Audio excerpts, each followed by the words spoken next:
తెలంగాణ అభివృద్ధితో పాటు అన్ని వర్గాలకు సంక్షేమం అందాలంటే మళ్ళీ కేసీఆరే ముఖ్యమంత్రిగా రావాలని టేకుమట్ల బీఆర్ఎస్ మండల నాయకులు అన్నారు. టేకుమట్ల మండల కేంద్రంలో బీఆర్ఎస్ మండల పార్టీ ఆధ్వర్యంలో తెలంగాణ తొలి ముఖ్యమంత్రి కేసీఆర్ 72వ జన్మదిన వేడుకలను ఘనంగా నిర్వహించారు. ఈ సందర్భంగా కేక్ కట్ చేసి టపాకాయలు పేల్చి సంబరాలు చేసుకున్నారు. ఈ కార్యక్రమంలో బీఆర్ఎస్ మండల నాయకులు, విలేజ్ ప్రెసిడెంట్లు, కార్యకర్తలు తదితరులు పాల్గొన్నారు. కేసీఆర్ ఆయుర ఆరోగ్యాలతో ఉండాలని బీఆర్ఎస్ పార్టీ మండల అధ్యక్షుడు రవిగౌడ్, బీఆర్ఎస్ మండల ప్రధాన కార్యదర్శి ఆకునూరి తిరుపతి ఆకాంక్షించారు.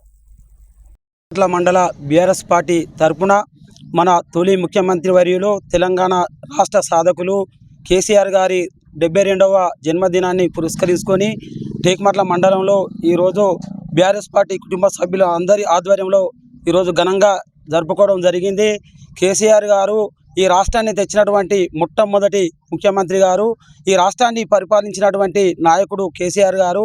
రేపు రాబోయే రోజుల్లో కూడా మన రాష్ట్రానికి అభివృద్ధి చెందాలన్నా, అన్ని వర్గాలు బాగుపడాలన్నా మన కేసీఆర్ గారే రేపు కాబోయే ముఖ్యమంత్రి అయ్యి మన రాష్ట్రాన్ని పరిపాలించాలని, ఆయుర ఆరోగ్యాలతోని జీవించాలని కోరుకుంటూ ఈ టేకుమట్ల మండల్ బీఆర్ఎస్ పార్టీ తరఫున రేపు రాబోయే రోజుల్లో బీఆర్ఎస్ పార్టీ తరఫున అందరం కొట్లాడి రేపు రాష్ట్రానికి కాబోయే సీఎంను చేస్తామని ఈ మండల్ తరఫున ప్రతిఘటిస్తున్నాం.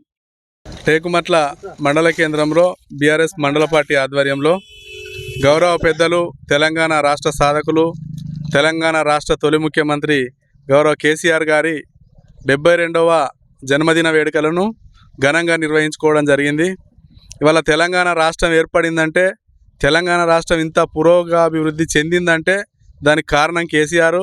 వారు ఆయురారోగ్యాలతోటి నిండు నూరేళ్ళు చల్లగా ఉండాలని మా బీఆర్ఎస్ మండల పార్టీ కోరుకుంటుంది. రాబోయే కాలంలో వారి నాయకత్వం ఇంకా పటిష్టంగా ఉండి ఈ తెలంగాణ రాష్ట్రంలో మళ్ళీ ఒకసారి ముఖ్యమంత్రి అయ్యే దిశగా మా యొక్క మండల పార్టీ తరఫున బీఆర్ఎస్ పార్టీ కార్యకర్తలు అందరం కూడా గట్టి కృషి చేసి తెలంగాణ బావు కోసం, కేసీఆర్ గారి నాయకత్వం కోసం పనిచేస్తామని, వారు ఇంకా తెలంగాణ రాష్ట్రాన్ని అభివృద్ధి దిశగా పయనించేందుకు వారికి దేవుడు అన్ని రకాల సహాయ సహకారాలు ఇవ్వాలని కోరుకుంటున్నాము.